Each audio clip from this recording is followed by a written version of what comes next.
Salutations, mesdames et messieurs. Je vous rends grâce de me permettre d'être parmi vous en ce jour. Ainsi, il me fait plaisir de vous accueillir à ce premier enregistrement audio sur la nouvelle science en vue de l'ascension multidimensionnelle.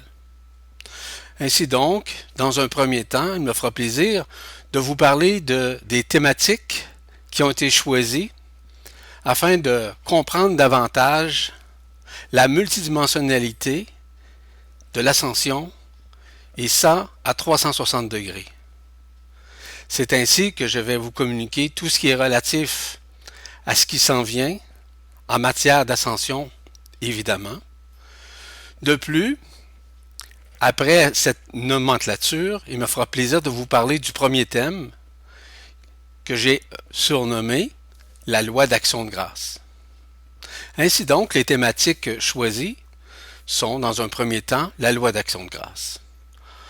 Or, l'action de grâce, c'est tout ce qui est relatif, évidemment, aux nouvelles énergies qui nous adoubent et qui font en sorte que le rayonnement solaire, ainsi que le rayonnement cosmique provenant d'Alcyone, proviennent dans nos cœurs. De plus, je vais vous parler de l'origine de l'ascension. D'où provient ce processus et de quelle façon ça s'est produit? Pourquoi ascensionner et de quelle façon allons-nous ascensionner? Et finalement, sommes-nous prêts à ascensionner? Je vous parlerai également de l'initiation solaire versus l'initiation lunaire, c'est-à-dire la compréhension des initiations qui se produisaient à l'époque où la matrice astrale était présente, et maintenant à cette nouvelle époque, à cette nouvelle ère de l'initiation solaire, où nous sommes évidemment adoubés et initiés par les énergies solaires ainsi que les énergies solaires provenant d'Alcyone. Je vous parlerai aussi du passage d'un monde désunifié au monde unifié tout de suite après l'ascension. Et cela va nous permettre évidemment de comprendre essentiellement tout ce qui est relatif à l'unification de notre être, en devenir évidemment, afin de poursuivre notre cheminement en toute sérénité, en toute félicité, en tout amour.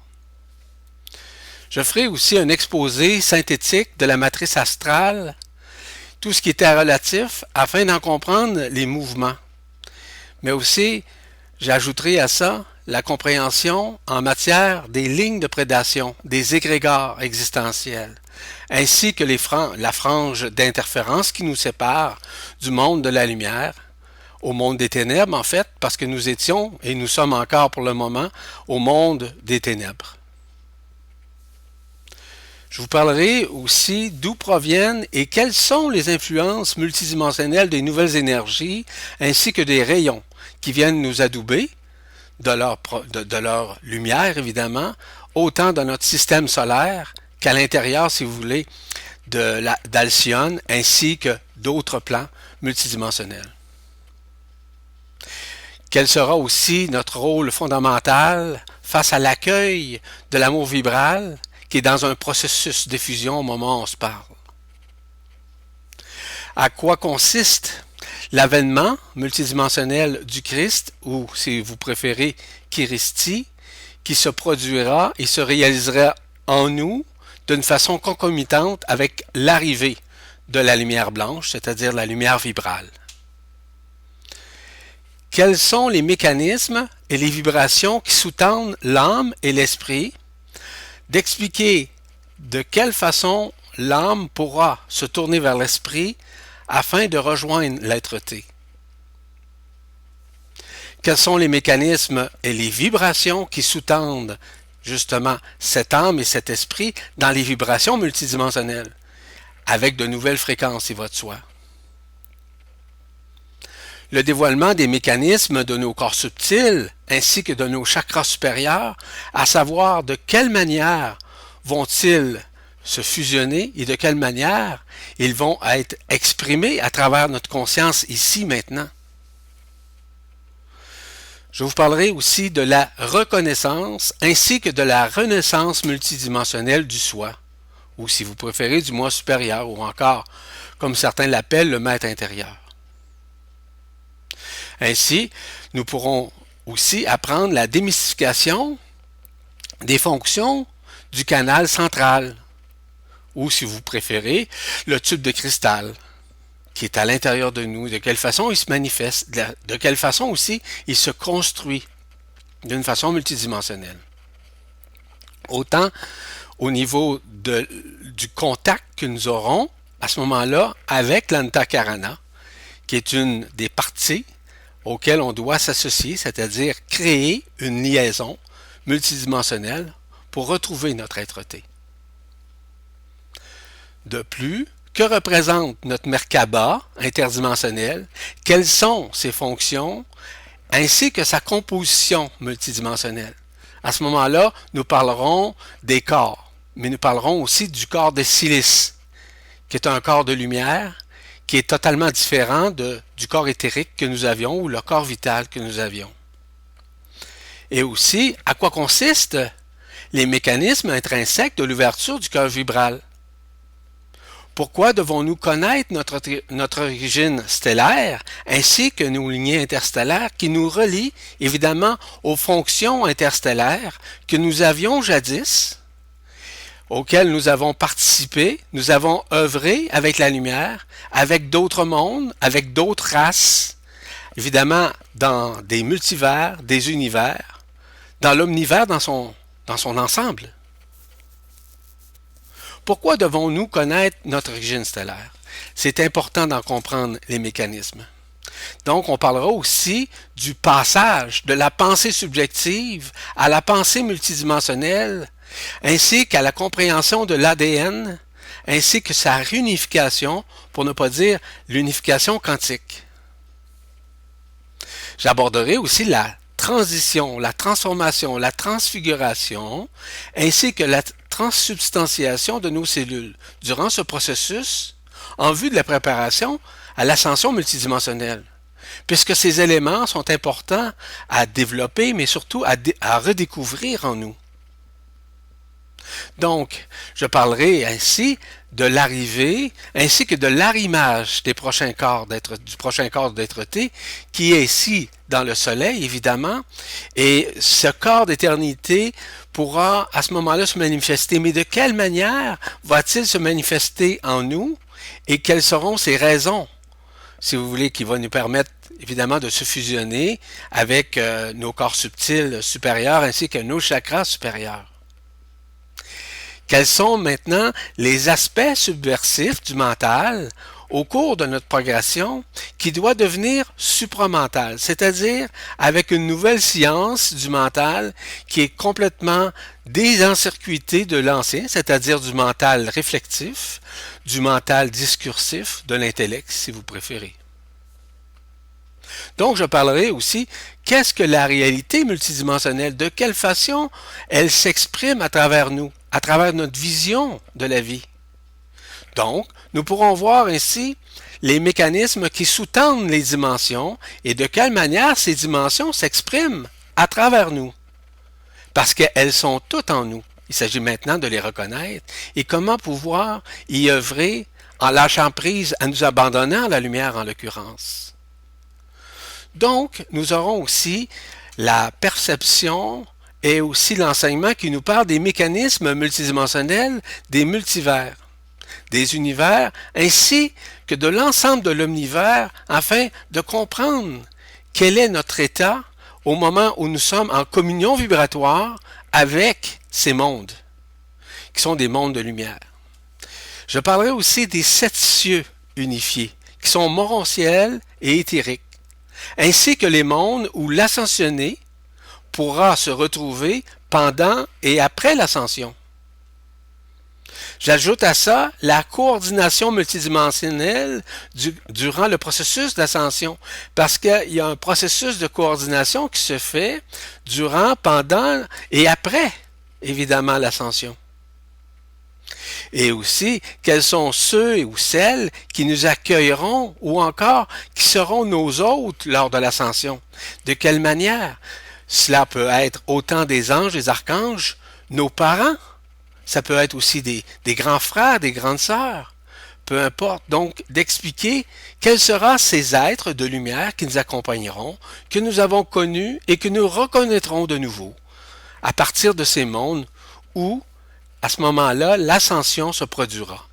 Et l'ascension est toujours relative au taux vibratoire d'une personne, jamais au niveau de ses connaissances. J'expliquerai aussi quelles sont les étapes fusionnelles de l'ascension avec nos contreparties de la conscience qui sont unifiées, ou si vous voulez, de la supraconscience qui sera directement reliée avec notre nouvelle science, cette science que j'appelle la science supramentale. À quoi maintenant ressemblent ces mondes? Leur contribution énergétique, qu'elles soient matériaux subatomiques ou matériaux morontiels ou encore matériels spirituels, parce que nous pouvons vivre également dans d'autres mondes sur un plan physique, mais sur un plan physique, d'où les contreparties, les atomes ainsi que les particules subatomiques, sont unifiées. Ce qui fait en sorte que nous sommes libres et on n'est aucunement contraint par quoi que ce soit, et encore moins par qui que ce soit. Ainsi, l'ascension que nous vivrons n'est pas nécessairement la même pour chacun. Ainsi, nous découvrirons, lors de cette thématique, l'ensemble des mécanismes qui sous-tendent nos états autant mentaux, psychiques, psychologiques, vitaux et même éthériques. Et pourquoi la manifestation se fait de cette façon? Nous ferons aussi la lumière sur la pré-stase ainsi que sur la stase pré-ascensionnelle. Pourquoi ces stases-là sont-elles essentielles? Et de quelle manière va-t-elle se produire dans notre réalité physique, mais ainsi que dans notre réalité éthérique et morontielle? Ce qui va nous permettre évidemment de nous reconnaître davantage à l'intérieur de nous durant le processus de stase ainsi que de pré-stase. Donc, nous aborderons également les divers types d'ascension. Donc, les divers types d'ascension, vous verrez qu'on pourra parler autant de la transmigration multidimensionnelle, de la translation multidimensionnelle, des pulsions merkabiques par lesquelles nous serons en communion vibratoire avec des énergies tachyoniques. En fait, cela sera une suite. Évidemment que ces mots vous semblent peut-être grands ou difficiles à comprendre, mais ces mots vous seront expliqués d'une façon pédagogique et j'ajouterais métapédagogique, ce qui va vous permettre nécessairement d'en comprendre l'essence, mais aussi la provenance. Je parlerai aussi de tout ce qui est relatif aux messages de l'au-delà, qui sont évidemment ces dernières, et comment fonctionne la canalisation. Mais moi, j'ajoute à ça tout ce qui est relatif à la vibralisation de ces essences, de ces fréquences, ainsi que de ces vibrations qui sont multidimensionnelles, qui nous adoubent et auxquelles nous avons accès d'une façon consciente. J'ajoute à ça les lois ainsi que les protocoles fondamentaux de la préascension et celles qui sont relatives à l'ascension. Pourquoi? Parce qu'il existe nécessairement des lois, mais ce sont des lois universelles. Cela n'a rien à voir à nos lois humaines ici. Parce qu'ici, nous sommes contraints autant par la peur, par l'amour paradoxal, par l'insécurité et aussi par le doute. Donc, dans des mondes multidimensionnels, ces mécanismes-là n'existent pas. Donc, on pourra voir qu'est-ce qui sous-tend ça et de quelle manière nous pourrons l'aborder d'une façon pédagogique. Enfin, comme cela doit être, je pourrais vous communiquer tout ce de quelle façon nous devons nous préparer individuellement et collectivement, et évidemment vibratoirement, à l'ascension.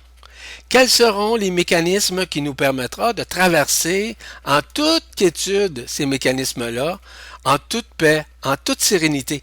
Il est important de pouvoir le vivre d'une façon concomitante avec notre être. Et c'est pour cette raison que je suis ici pour vous expliquer au meilleur de ma conscience universelle tout ce qui est relatif à ce qui s'en vient aujourd'hui et demain, sans nécessairement projeter. Ce n'est pas de la projection qui est faite, c'est simplement des lois qui ne sont pas des lois de causalité ou de cause et effet, mais bien des lois qui sont multidimensionnelles et qui rayonnent en nous déjà. Maintenant, comment arriver nous-mêmes à nous reconnecter, voire à renaître sur un plan multidimensionnel en ce qui a trait à cette ascension en devenir qui peut arriver autant dans les prochaines minutes que dans quelques semaines, que dans quelques mois. Personne ne le connaît, personne ne le sait.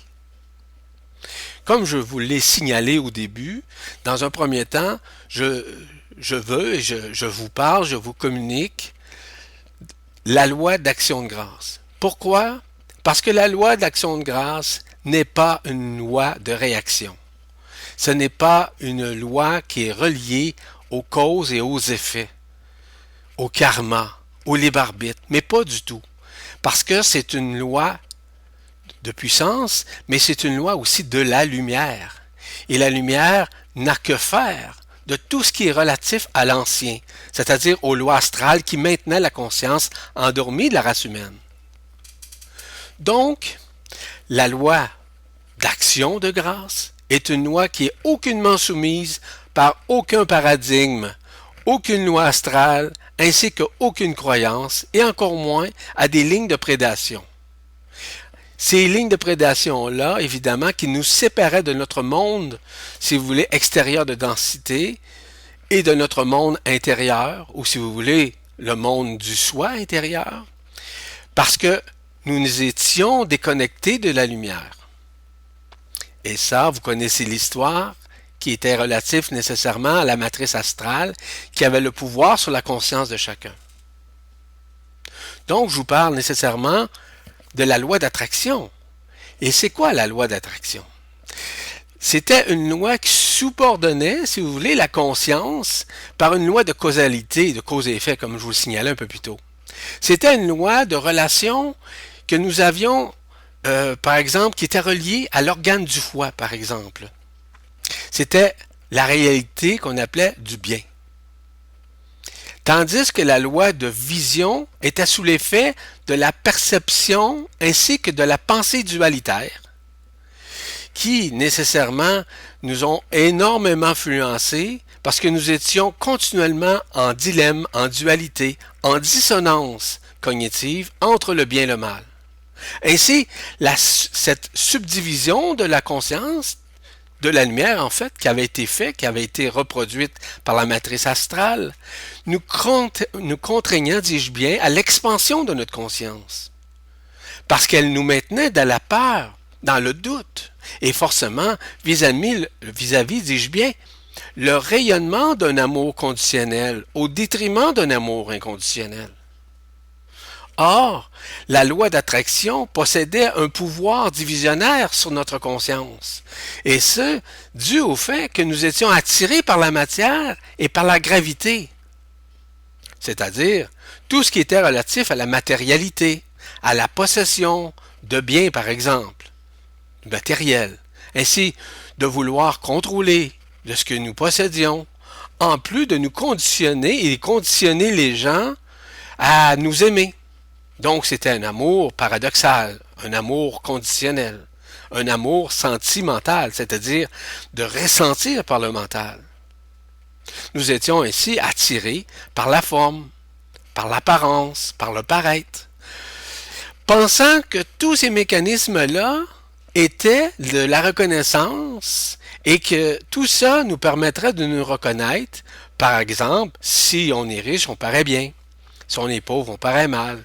Donc, on avait énormément de jugements et de déchirures entre le pauvre et le riche. Ce qui était nécessairement cette loi d'attraction qui divisait la conscience des êtres humains. Dans la réalité multidimensionnelle de la lumière, il n'y a aucune dualité. Parce que la lumière est vibrale, est lumière. Donc, en ce jour, nous parlons de la loi d'action de grâce. Et pourquoi parlons-nous de cette loi qui est totalement neutre et qui permet de demeurer dans l'action multidimensionnelle qu'elle met à notre disposition, afin de l'appliquer selon nos propres vibrations. Ainsi, cette loi n'est pas linéaire, elle ne peut être linéaire, elle est uniquement multidimensionnelle, c'est-à-dire qu'elle se relie à toutes les dimensions pour chaque action que nous effectuons.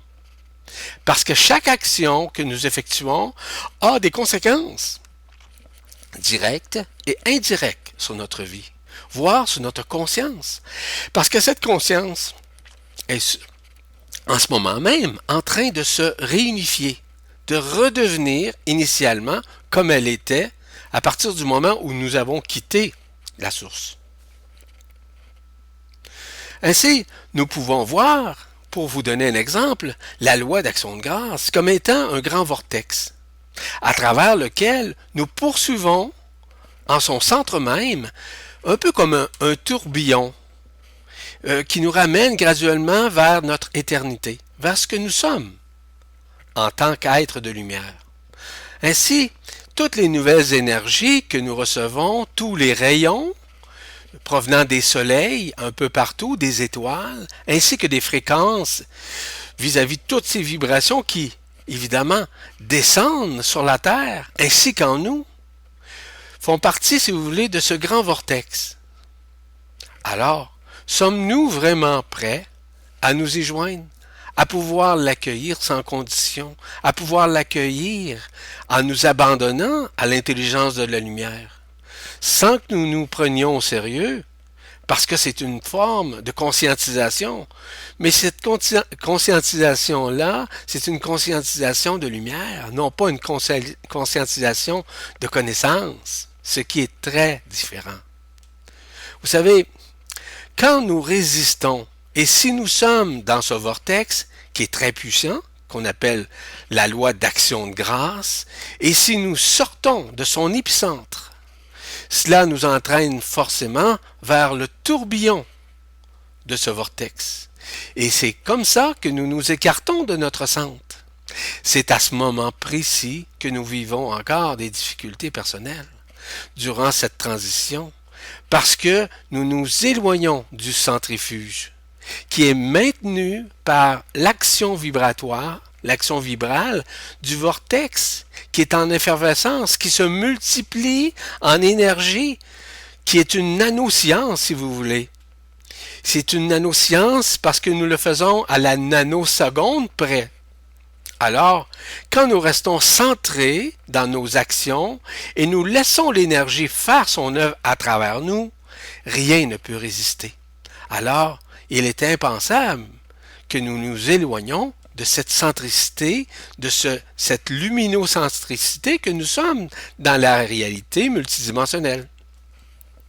En fait, je ne connais pas beaucoup de gens, qu'ils soient riches ou pauvres, qui sont libres dans ce monde tridimensionnel. Vous le savez, ça.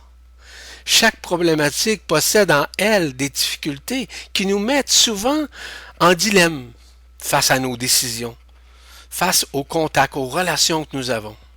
Quand nous sommes en dilemme, ou en dualité, ou en dissonance cognitive, c'est que nous ne pouvons être libres. Cela ne veut pas dire que nous ne devons pas être riches ou vivre dans la pauvreté. Bien au contraire. Nous devons réaliser que la loi d'action de grâce que nous possédons déjà à l'intérieur de nous, dans ce grand vortex, nous rendra, à juste part, d'amour. En plus de nous combler des besoins sous tous les plans. Nos besoins seront comblés sur tous les plans à partir du moment où nous suivons cette loi. Parce que c'est une loi de feu, hein? Celle qui brûle l'ancien pour nous livrer au nouveau, vers cette nouvelle fréquence que nous sommes à l'intérieur et qui nous fait, en somme, redécouvrir ce que nous sommes à l'intérieur en tant qu'être multidimensionnel. La loi d'attraction, qui était à ce moment-là une loi de résistance avec lesquelles nous étions souvent en dissonance cognitive, comme je vous le signalais plus tôt, c'est-à-dire que notre mental était de plus en plus discursif, pour ne pas dire dualitaire. Ainsi, le mental était assujetti à la forme pensée de la loi d'attraction, ce qui l'empêchait d'être libre face à ce que nous avions besoin pour vivre au quotidien. Donc, ce mental avait peur, vivait de l'insécurité et souvent, il doutait, dis-je bien, de ses décisions. Les décisions que nous prenions, soit consciemment ou inconsciemment, pensant que c'est nous qui prenions cette décision, puis en réalité, c'était pas nous. C'était notre corps d'être-té qui nous envoyait un petit message à notre conscience. Voyez-vous, il arrivait fréquemment que nous nous sentions coupables. Cette loi d'attraction qui était là nous trompait. Et à ce moment-là, nous étions toujours à réévaluer notre vie, à savoir si nos décisions, nos choix étaient en relation avec ce que nous souhaitions arriver à faire, à produire, à réaliser. En fait, c'était le paradoxe qui nous remettait en question à chaque jour, journellement. C'était la conscience à ce qui était correct ou pas de faire, ou encore de réaliser. Tandis que la loi d'action de grâce est fondamentalement une loi qui est relative à l'attraction, mais à l'attraction multidimensionnelle de l'amour vibral, ce qui est totalement différent. Parce que la loi d'attraction de la matrice astrale, elle faisait en sorte qu'elle nous obligeait à faire, nous n'étions pas libres. Donc, la loi d'action de grâce est une loi d'amour qui ne possède quoi que ce soit et pour quoi que ce soit. Parce que la loi d'action de grâce est une loi de création. C'est une loi de mouvement et de vibrance dans notre conscience. Et cette conscience, elle n'est pas conditionnée par quoi que ce soit, par qui que ce soit, comme je vous le signalais.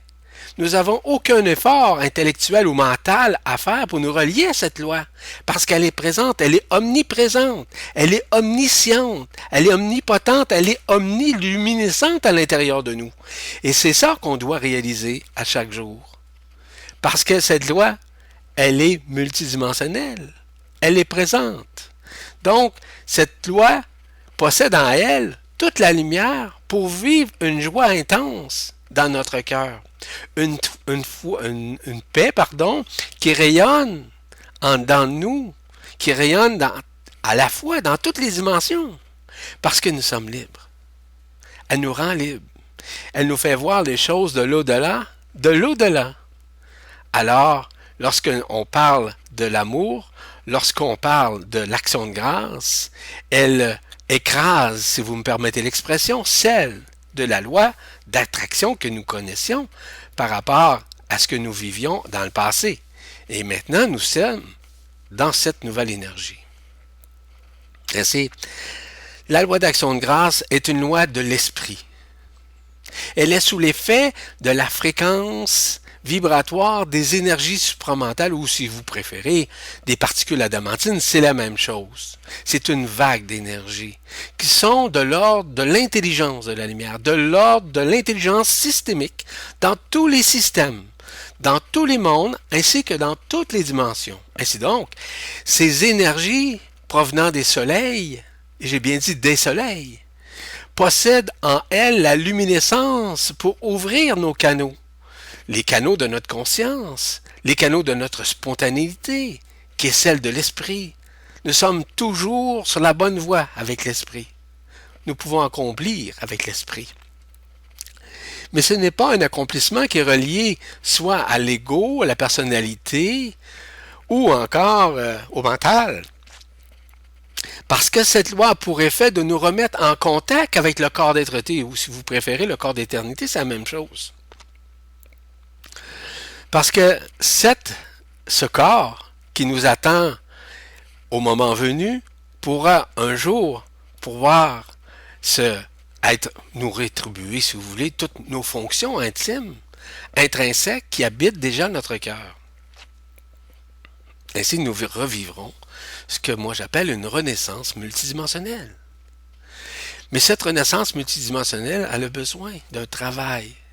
Non pas un travail difficile à faire, mais un travail de reconnaissance de soi, la reconnaissance du soi intérieur, ce que nous sommes en dedans. Ainsi, pour nous aider à saisir vibratoirement cette loi, il est donc fondamental que nous lâchions prise sur l'ancien, En d'autres termes, sur nos vieilles habitudes. Vous savez, notre routine, ce que nous faisons quotidiennement, qui nous maintient, qui nous maintenait dans le conditionnement de tous les acabits possibles, de tous les acabits imaginables, qui étaient, en somme, marginaux, ordinaires. Ainsi, je vous suggère, si vous voulez évidemment l'appliquer selon vous, c'est une suggestion, de vous abandonner à la lumière, afin de vivre la loi d'action de grâce dans son essence. Vous savez, la loi d'action de grâce ne demande aucun rituel, demande aucune formule de pensée, aucun mantra pour l'attirer. Elle est totalement omniprésente en nous. Elle est déjà là. Il s'agit simplement de nous connecter à elle. Il s'agit de nous y abandonner. Parce que l'intelligence de la lumière nous aidera à nous relier à la fréquence vibratoire de la loi d'action de grâce. Je vous signale qu'en vivant les temps de grâce, cette loi d'action de grâce, nous effectuons un face-à-face à l'égard de nos anciens paradigmes, de nos pensées discursives pour arriver à nous en libérer.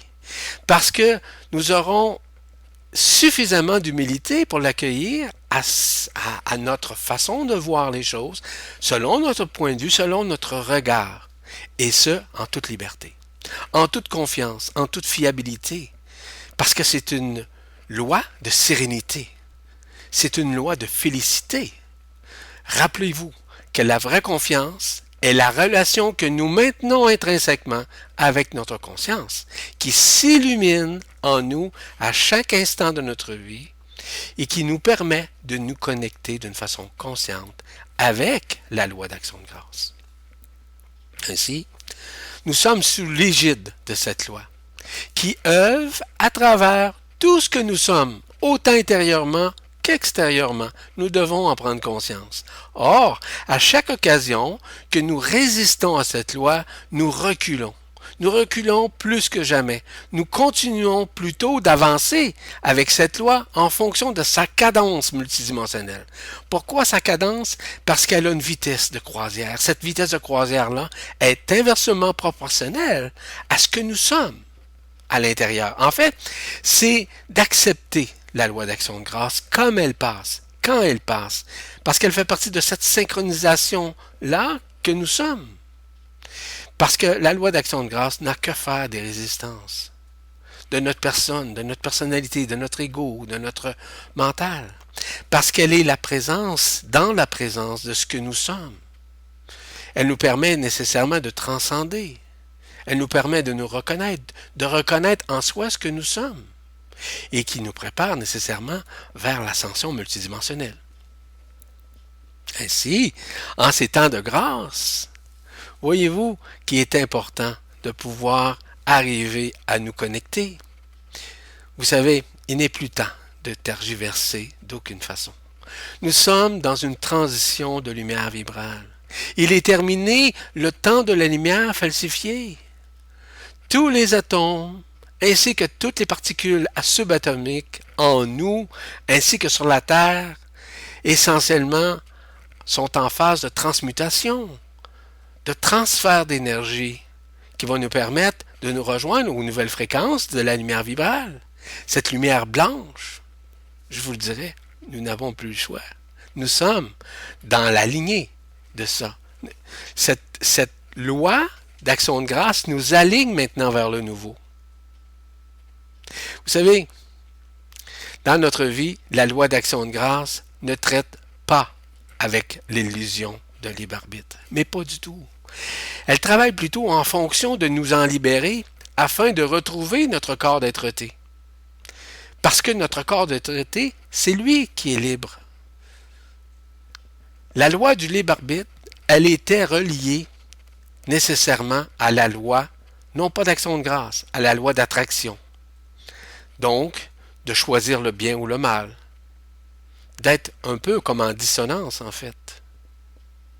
Donc, la loi d'action de grâce nous permet d'arriver à nous retrouver, à nous reconnaître. Elle travaille, elle œuvre à partir de nos fréquences, de notre taux vibratoire, comme nous sommes et où nous sommes rendus.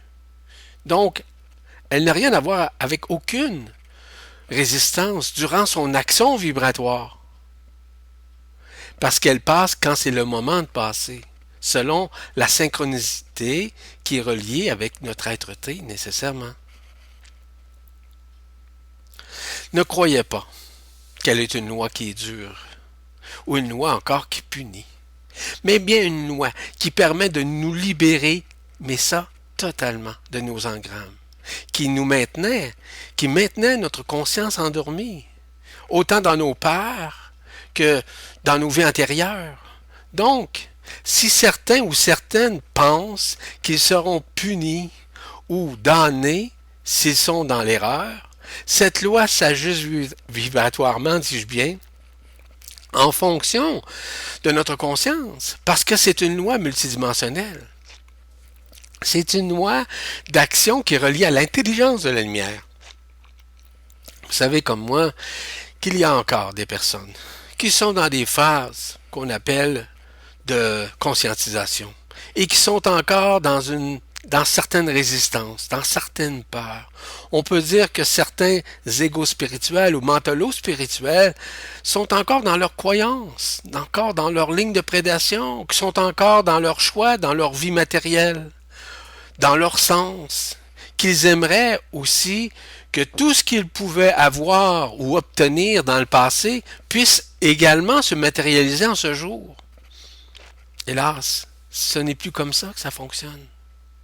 Ces personnes doivent essentiellement apprendre que la direction que la loi de grâce leur indique ou les dirige, c'est une loi d'action. Ce n'est plus une loi de réaction, une loi de demande. C'est une loi qui se manifeste à l'intérieur de nous. En fait, il n'est plus temps pour quiconque de commencer à faire, je pourrais appeler son petit bébé gâté. Vous savez, la loi d'action de grâce nous fait grâce que tout ce qui était ancien pour nous recalibrer avec nos fréquences multidimensionnelles n'existe plus. Elle ne peut commencer à se mettre à faire plaisir à quiconque.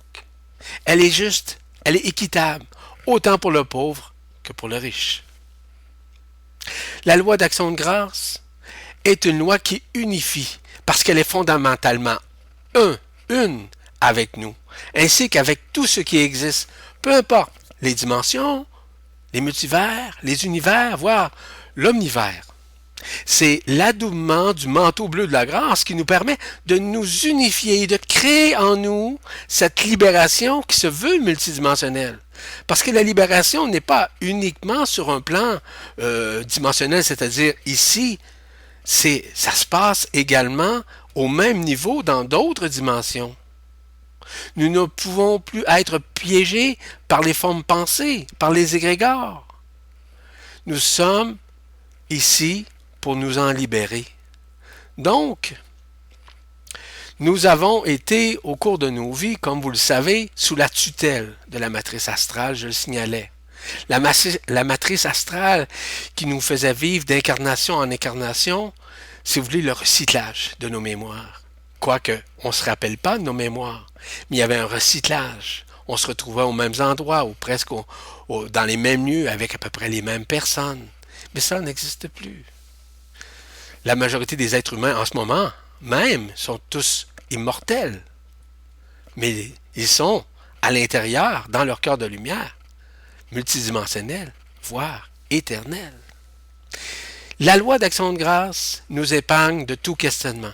Elle est la réponse à tout.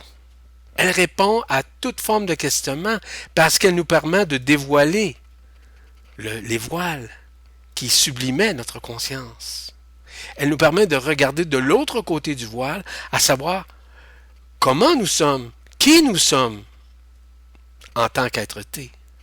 C'est à nous maintenant d'abdiquer, en fait, de lâcher prise, de renoncer à l'ancienne vie, voire de nous abandonner à l'intelligence de la lumière, afin de nous rejoindre et de rejoindre ce que nous sommes de toute éternité. Parce que nous sommes tous et toutes des soleils ardents. Nous sommes une luminescence qui est au-delà de la connaissance humaine. La loi d'action de grâce nous amène tôt ou tard à un nouveau regard. Nous ramène aussi à un point de vue sur notre vie. Mais ce point de vue n'est pas relié à l'ancien. Ce point de vue est relatif à ce que nous sommes de toute éternité. Donc, nous ne pouvons plus maintenant être envahis par l'ancien. Parce que maintenant, nous avons délaissé ces anciennes fréquences qui, à ce moment-là, nuisaient à l'évolution de notre conscience, à l'excroissance. Aujourd'hui, la lumière, les nouvelles fréquences, cette action de grâce nous permet de vivre la joie, la paix, la sérénité, la félicité, ainsi qu'une liberté dans tout ce que nous faisons, dans tout ce que nous sommes. Et ça, grâce à cette loi, nous sommes à vivre le chemin de la croix. Et j'explique.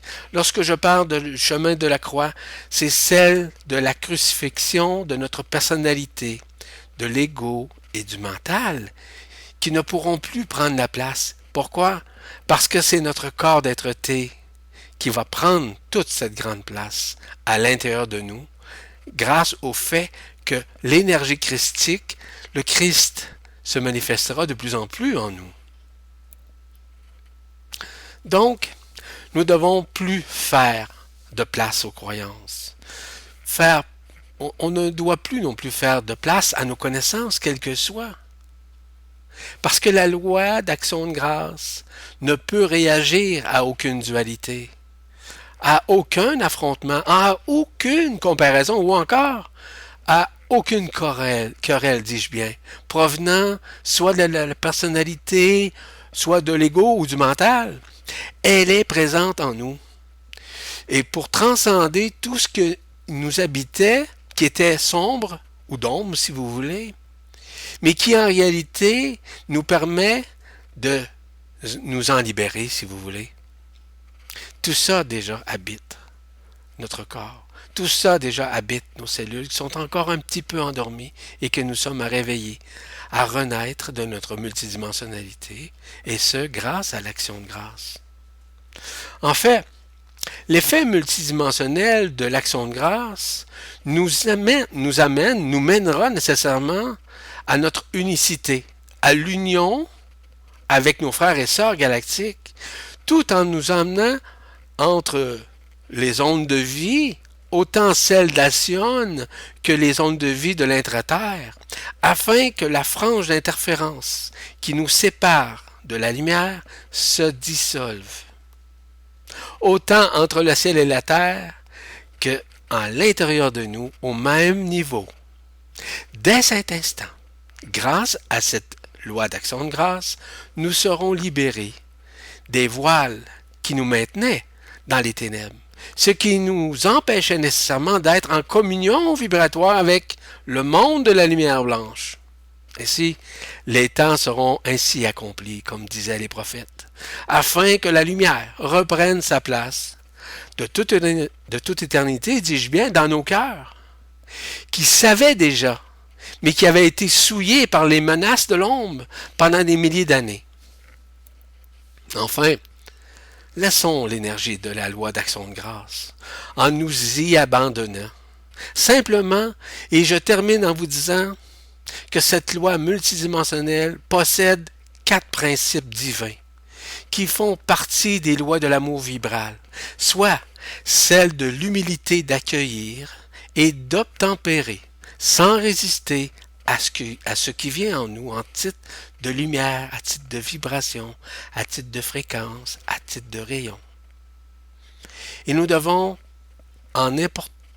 pour n'importe quand, devant quiconque, rester authentique, rester transparent, parce que nous sommes cette transparence intérieure. Et finalement, nous revoir comme nous étions, c'est-à-dire un enfant de la lumière, un enfant de l'un, qui s'émerveille face à ces changements intérieurs, qui ne connaît pas, mais qui vibre, mais qui ressent tout son être à l'intérieur. Il n'a pas besoin de l'exprimer, il le vit. Il vit une joie intense, il vit cette lumière. C'est aussi l'enfant qui ne garde pas rancune, qui ne déteste aucunement et qui tourne vite la page sur une situation, peu importe la pertinence ou les arguments qui sont contraires à son point de vue. Sur ce, je vous laisse et je vous dis à plus tard et je vous dis et je vous redis que je vous rends grâce de toute éternité. Que la lumière soit. Je vous aime.